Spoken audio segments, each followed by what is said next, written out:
Tell me what this is. Tell me what's going on with this. The fact that I can actually consult with the person who made this is kind of blowing my mind right now. So when the one line crosses above the other, that would potentially be your signal for going long or short.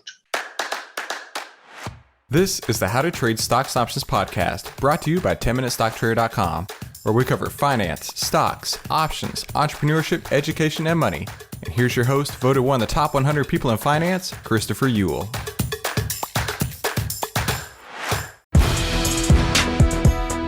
Hey there, traders. Welcome back to today's How to Trade Stocks and Options podcast. Today, we have a special lesson for you. I'm putting it here on the podcast because I really believe that this is going to provide you massive, massive value. And that's what I'm trying to do here. And hey, listen, if this podcast was useful to you at all, I really highly suggest that you go check out the full trading course at AIStockTradingSystem.com.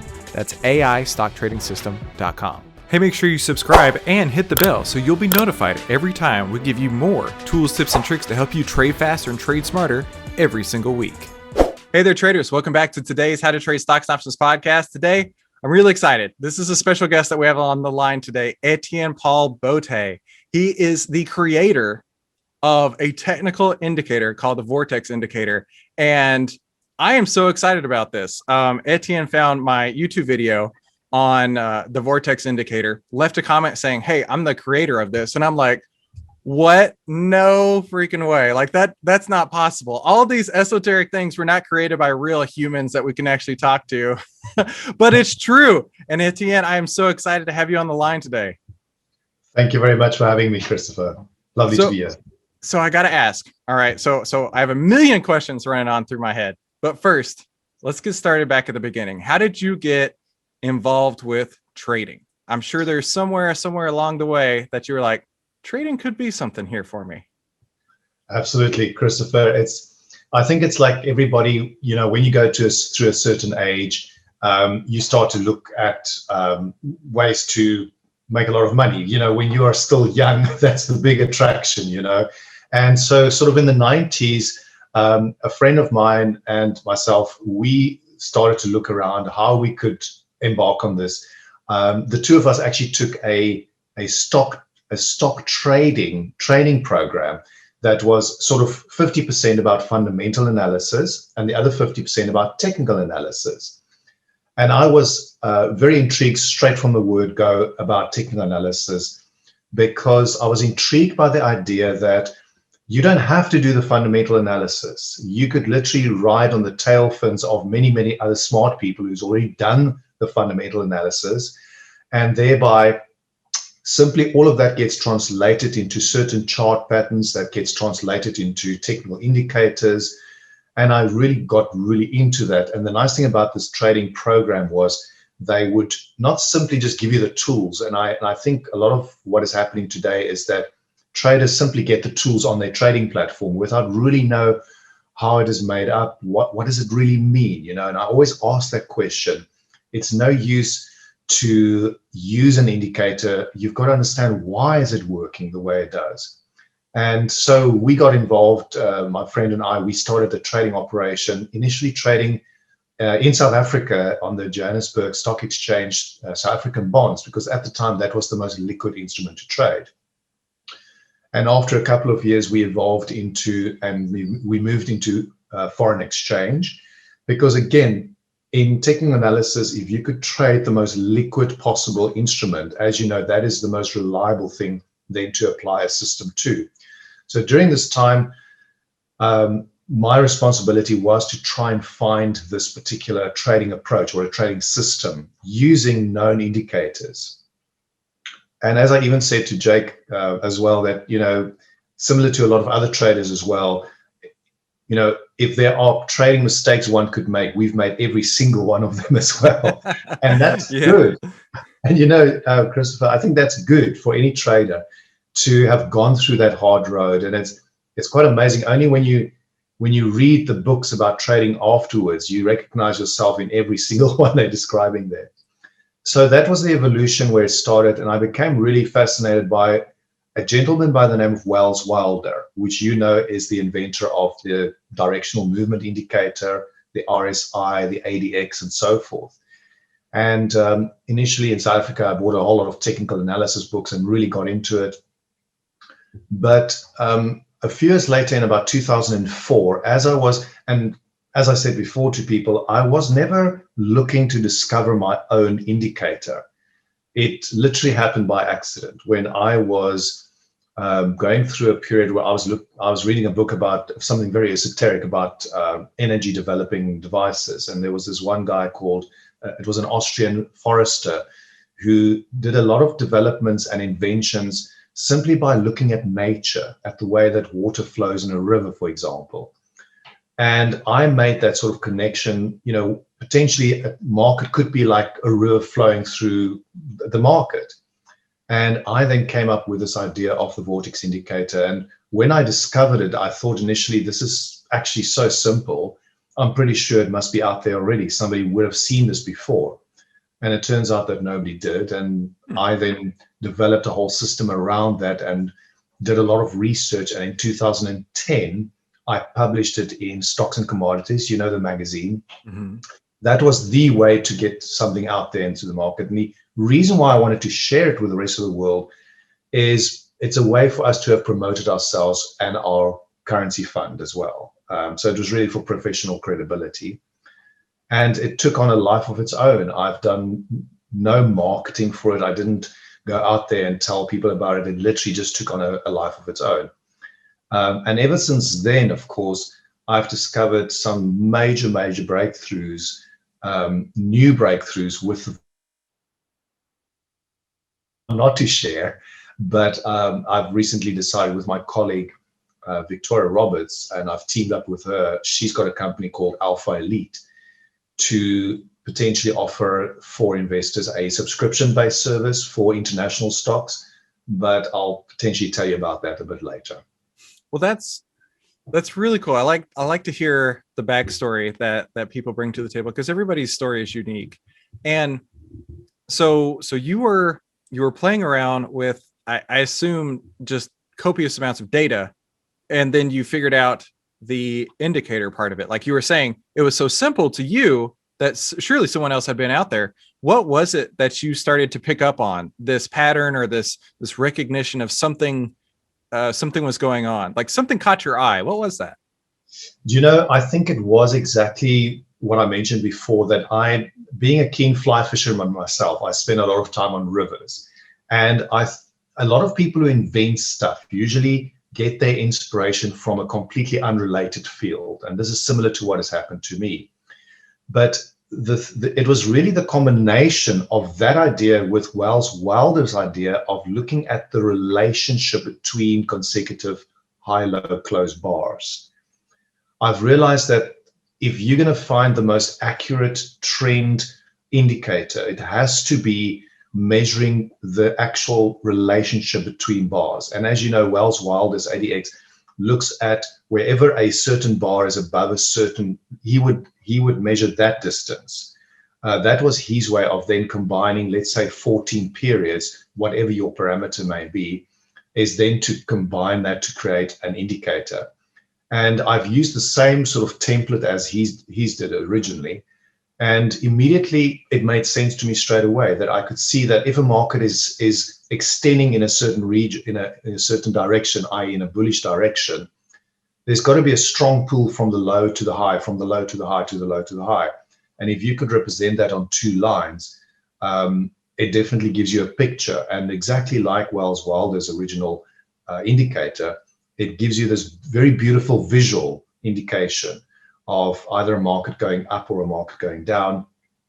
I subsequently discovered many things that I didn't intend to be part of the indicator, that it gives less false signals compared to most other indicators. It tends to, my initial thought was, well, the reason why it's doing that is because it's probably lagging the market, but that was not the case. It actually seemed to often give a signal much earlier, but it doesn't give you that sort of messing around high, sort of long short before it gives you the actual signal. Mm-hmm. So that's really where it came from, Christopher. So when you were looking at this, were you looking at stock charts, or were you looking at the stock like data in a like an Excel or something like that? Yes, it's very much Excel based. This was long before the time of Python coding. So. Yeah, you can see me smile because I'm a numbers guy as it comes to it, right? Like charts are wonderful. They give you a lot of information, but like I could not draw a trend line or a head and shoulders or anything like pennant flags or something Yeah, to save my life. I am right. a numbers based guy. So when you said that, I was like, okay, we're on the same level here. I get it. Absolutely. And even when I meet people who would write me a letter or something or email to say they've discovered something unique or different about a development of the indicator, I would of course be quite excited because that was the intention of sharing it. And some of them would be using some very, very complicated code. And I say to them, look, do you mind just putting that in Excel for me? Because that's the language I understand, right? But Christopher, on this particular topic, what I fear sometimes is happening now that we talk about data, I've noticed a lot of traders these days are doing and discovering trading strategies by simply doing data mining, meaning they have an idea of an indicator or a combination of indicators or a chart pattern that instead of actually interrogating the pattern to decide or to figure out why this pattern is working, I found that a lot of youngsters, well, I say youngsters, you know what I mean, a lot of youngsters are very code proficient, they know how to code, etc. They would simply run a lot of simulations, they would run a lot of coding potential outcomes for a certain trading strategy. And I fear that's maybe not the correct way of going about it, because you could be curve fitting, or you could Yeah. find, you know what I mean? So I always say, I do know what you mean. So I'm an avid reader. Actually, one of my goals this year for 2021 is to read 100 books, 50 nonfiction and 50 fiction. And I'm actually like on track, which is fun to brag about. And cool. I'll go through different topics and things, right? But right now I'm going through. I'm purchasing new like trading books like the Market Wizard books, like Michael Covell's trend following books. Funny story, I actually had read the 2004 version this year, and then about a week after I finished it, I found out that he had a 2016 fifth edition, and I was like, well, I'll have to read it again. So I read it again. Yes, But yeah, yes. people, the idea of we've got this data, let's make it perfect, right? And so they'll overfit the data, they'll overfit the curve, they'll over optimize. And like there's a difference between optimization and robustness, right? So let's say, keeping it simple here, I use a lot of just moving average trend lines, right? If it's following a trend line, I'll follow that too. And some people may say it only works on the 9-day exponential moving average, but it doesn't work if you go on the 8-day or the 10-day. And my thought is, then it doesn't work. Right. Because like if you're basically proving your point here that if it doesn't work in basically a range, because no stock is ever going to perform in the future as it did in the past. I mean, the market participants have changed, the price today has changed, etc. But if you can find something that's robust, that works in a myriad of situations, it may not be perfect, but it works really well, then you're on the right track. And it sounds like that was your mentality when you were working on the Vortex indicator. Am I right? Absolutely correct. I've always said this to people asking for advice, that curve fitting is, in fact, the biggest crime that you can commit to yourself, is that if you've discovered a system or an approach to the market and you have to somehow curve fit it to make it work on a certain parameter, or it seems to be only working on 13 period on dailies, but it doesn't work on any other parameter, you probably are in danger of not having a solution. But at the same time, I've got nothing against optimization. So in other words, if people have discovered something and it is working on different parameters, different time frames, but it's definitely working better on a specific time frame and a specific parameter, no problems with that, because then you are optimizing for the character of that particular market. It could be corn versus, for example, crude oil, that the one parameter works better on corn than crude oil. So each market has its own personality. But if you find that it doesn't work on 80% of the other instruments, then you've got a problem. Yeah, absolutely. So going back to the way that I trade, what I generally do, like I say, I try and keep it really simple. I'll look at the 10-day, the 15-day, and the 20-day exponential moving averages. And I run the back test in TrendSpider. As you and I both know, TrendSpider is so robust and it's so cool that we can do that. I mean, really, the fact that we can do that is amazing, right? It used to take like IBM mainframes to be able to run the kind of back tests that we can do in seconds on here. So I'm a huge advocate for TrendSpider. But I'll try and find between the 10, the 15, and the 20 which produces the highest back tested results. And occasionally I'll find some that all of them are negative, and I'm like, well, not trading that stock. Moving on. But like it's the same idea, right? If it's above or below that trend line, that back tested trend line, if it's above or below, and then I'm just tweaking it to say, does it work better on the 10? Does it work better on 15 or work better on the 20? And then that's just what it's going to be. And then once a quarter, I'll go through my watch list and just, check those, make sure they're still up to date, make sure they make sense. And sometimes, you'll find that when it used to work on a 10, doesn't work on a 10 anymore. And it may be the 15 or whatever. So, trading's all about being flexible, right? Understanding that today's data is the most accurate data you're going to get, but it can never predict the future. And so yeah, sorry, enough about me. I want to learn more about how you came up with the Vortex indicator, because the Vortex indicator, in fact, let me do this, Etienne. I promised I wouldn't do much screen sharing, but I'm gonna real quick because I really want to show the audience. Okay, so this is Tesla. This is my moving averages that I got stacked on here. And below, you were talking about earlier, is the RSI. So we want to add the Vortex indicator. So we can just come up here and just type in Vortex. And it should go to the bottom. Okay, so I've not put in any parameters for this. This is just the basic Vortex indicator. So Etienne, tell me what this is. Tell me what's going on with this. The fact that I can actually consult with the person who made this is kind of blowing my mind right now. Sure thing. All right, so the whole plan with the Vortex indicator, and I think the reason why it's taken off so well is because it's very visual. You basically have two lines, what I call the Vortex plus and the Vortex minus, two lines intersecting each other. So when the one line crosses above the other, that would potentially be your signal for going long or short.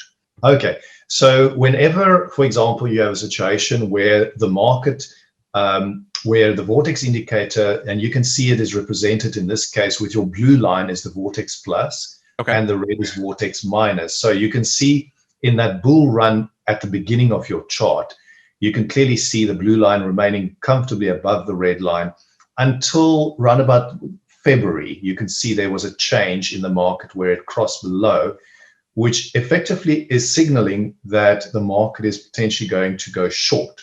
Okay. Now, one of the ways that you can filter out, because that effectively is a false signal, right?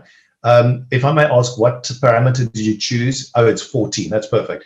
So one of the ways that you could potentially filter out some of these false signals, because this is what Wells Wilder, even with his ADX or DMI, recognized that you can never get it perfect. There'll always be false signals. So you can see that false signals for that short in February.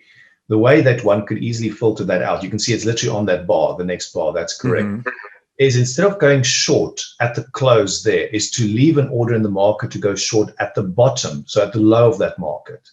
So right here? Yes, absolutely correct. So you can see that at the end of that day, you leave an order, a market order for your at your broker to go short when it goes below that. Now, what you can see there, it didn't cross that. So you didn't go short there. So even though the Vortex indicator gave you the signal, you can see almost the very next day it crossed back to going long again. So that's how you can refine. And even Wells Wilder had this particular idea to filter out potential false signals.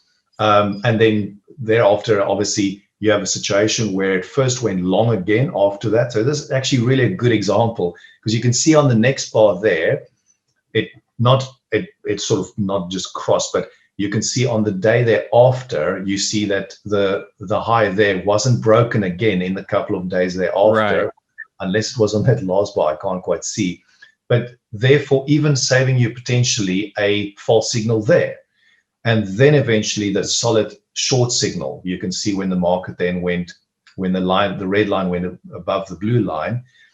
If you leave your order there at the bottom there, that would have been a very nice short signal, and you would have gone short there, in other words. Well, that's interesting. So let me ask you this. To me, while this did reverse, I don't think that it would be, my opinion, obviously. I'm talking to the person who made this. Sure. I wouldn't necessarily say that is a false signal, because I mean, just very soon after that, you could see the market falling apart. Are you saying that, like, if it were a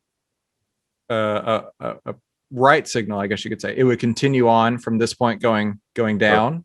Yep. Into this area here? Okay. Yep. That is correct. So in other words, this is a way that you can filter out some of these false signals that inevitably in any indicator you're going to have. One other way, Christopher, that you can potentially filter out these false signals is, for example, if you add what I would call my second favorite trend indicator is in fact Wells Wilder's DMI. So if you pull up potentially a DMI of 14. Let me see. So DMI? Yep, should be there. Or potentially directional. Maybe you'll have to. Directional movement index. There we go. It shows my limited charting skills there. So there's a lot going on that one. Right. Okay. So the whole idea with trying to combine indicators, that you often use the same parameter. So in other words, if you use Vortex with a 14 period, is to combine it with, in fact, the relative strength indicator you've got there is a great idea, in fact. Okay. In fact, you can remove the directional movement indicator. You can literally just look at the RSI. Okay. Can you see the RSI did not go through the 50 line there? Right. That means even by looking at a similar indicator, and of course, I also love the RSI because also it is invented by guess who? Wells Wilder, right? So the RSI, the way that works is normally people trade that on overbought, oversold levels. You know that some people take an 80-20 band and they would sell it when it drop below 80 and vice versa. But also the RSI is very solid in using the midline, the 50 line, as a change in trend. So even you can see here the RSI where the Vortex indicator actually went short there in February, it didn't cross below the 50. I'm talking about the RSI now. You can see that's your confirmation. Don't go short there. That's clearly not a signal. But it did go short exactly at the same place where the Vortex indicator went short. Oh, look at that. There you're totally right. Okay. That's it. So those are just two ideas for traders potentially to filter out false signals. One is to leave an order in the market instead of going short immediately when the market closed, put it a slight way away to actually get a confirmation of the market going through there. Or instead of doing that, combine it with an RSI or an DMI of the same parameter to get a confirmation signal. And there you have it. Wow, that is super interesting. Yeah. So I was just going to tell the podcast, you realize like you just got like a $10,000 private lesson with Etienne on that, right? That's like a big deal that we just had. Oh man, how cool is that? Okay, let me stop the sharing here. So Etienne, how in the world? So you said you did your research and you set it off to publication. Did it at that point get picked up and start getting put in charting platforms and become like a mainstream thing? Or how did that even work? How did that get to the point where I could just click a few buttons and see it here? I think, to be honest with you, it literally took on a life of its own, which is actually quite astonishing because 2010 isn't that long ago, but I didn't put out YouTube videos. I didn't put it on Twitter. I didn't put it out anywhere else except on our own website. I put some information on that is really reflected in the article itself. And nothing happened for a while. And I didn't really monitor it. We used it in Switzerland as a way to professionally promote ourselves, to say, we've developed a system based on the Vortex indicator and look, it's been published in this magazine. But nowhere did I actually go out and tried to push it onto platforms, literally it started appearing by itself. I think because people started, I think people started realizing it is a good indicator by themselves. And I think a lot of it was feedback to trading platforms, which at the time was growing around the world, that people started requesting, we would like to have the Vortex indicator here on as well. So then very quickly, I would find that it's everywhere.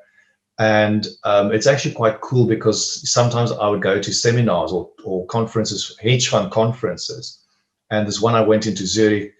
I just mentioned that I was the inventor of this indicator. And they said, well, do you see that hedge fund group over there? Literally a bunch of guys standing in the corner. They do all of their equity investments based on the Vortex indicator only. And you walked out there with your hand outstretched saying, where's my money? I know you're using this to make some money. Where's my cut? Exactly. So that's the problem. I gave it away for free purely because that's our way of getting professional credibility. But as I say, the exciting thing is now, Christopher, is that I found some incredible breakthroughs with the indicator, with Alpha Elite, which we are now going to put out into the market. It's not ready yet, so it's going to be a couple of months still for people to, on a subscription basis. Now, you may wonder why subscription basis, why not continue on the hedge fund route? Christopher, is because myself and my colleagues, we've become quite, in a way, jaded about the hedge fund industry, because the whole cycle of literally getting institutional investors to partake in whatever you are doing is an incredibly long process. It's a long, drawn-out process. And of course, you've got several intermediaries taking fees as well. Mm-hmm. So we wanted to make it that every person can run its own hedge fund at home. Why not make it so that people can run their own little hedge fund at home? Very simple, very easy to follow.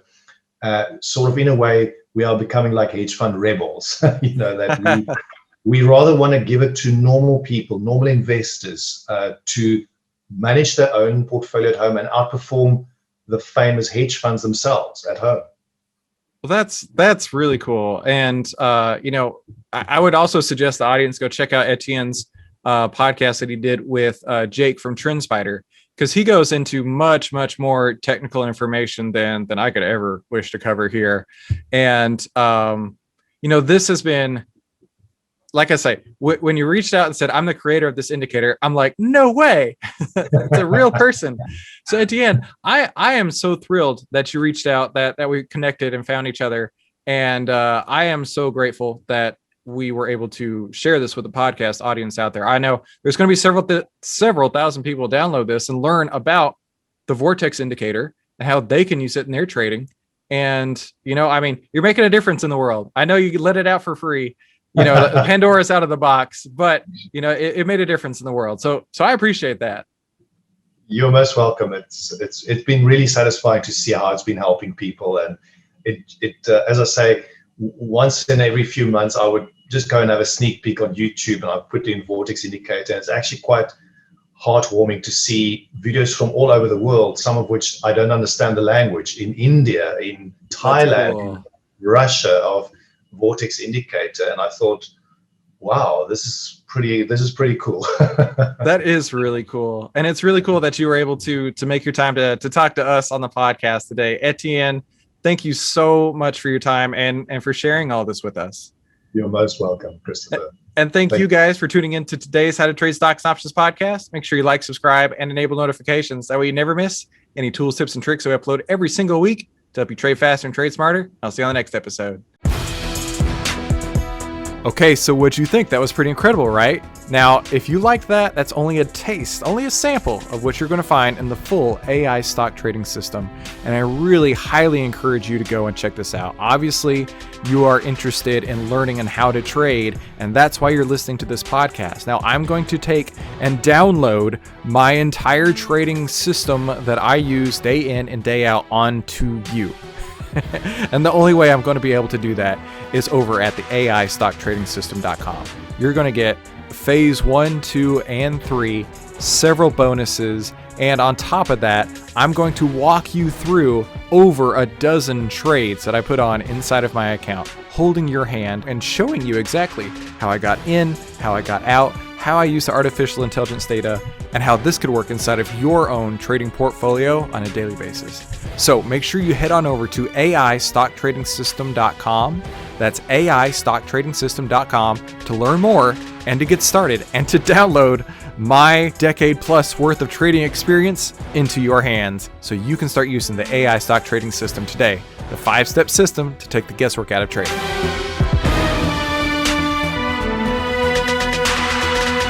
Hey, if you like this video, let me know by leaving me a like below, and then subscribe and share it with somebody you think could use it as well. Be sure to comment below with your biggest takeaway from this episode and any suggestions you have for future episodes. And finally, make sure you watch these other videos to help you trade faster and trade smarter, and I'll see you on the next episode.